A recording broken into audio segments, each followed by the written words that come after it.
Établir une nouvelle relation avec la Russie devait être le point fort de la nouvelle présidence de Donald Trump. En fait, les choses patinent parce que rien ne se passe comme prévu et la Russie est plutôt un boulet que doit traîner le nouveau président. Après la démission forcée pour contact non autorisé de ce conseiller national de la sécurité, Michael Flynn, avec des émissaires russes au cours de la campagne, c'est désormais son ministre de la Justice, Jeff Sessions, qui est également sous pression avec une demande des démocrates de sa démission pour avoir eu des contacts avec l'ambassadeur russe au cours de la campagne électorale. Alors bien sûr, les démocrates insistent là où ça fait mal. Et c'est l'ensemble du Congrès qui a beaucoup moins d'appétit pour une nouvelle relation avec la Russie que le président, qui peut également se mettre dans cette brèche. Le corps politique américain n'a pas, comme Donald Trump, des yeux de chimène pour Poutine. Et on peut s'étonner que des simples contacts fassent autant de problèmes.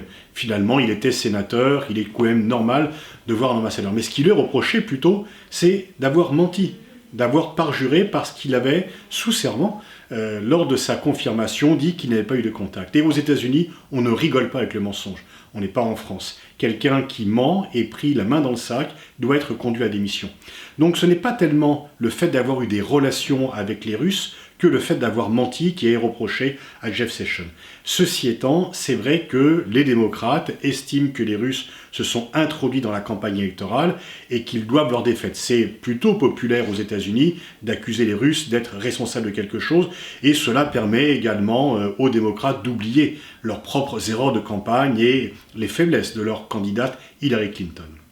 Mais on peut penser que sur le fond des choses, avoir des contacts avec un pays étranger, fût-il rival, mais néanmoins important, fait partie de ce qui doit être fait pour préparer les dossiers.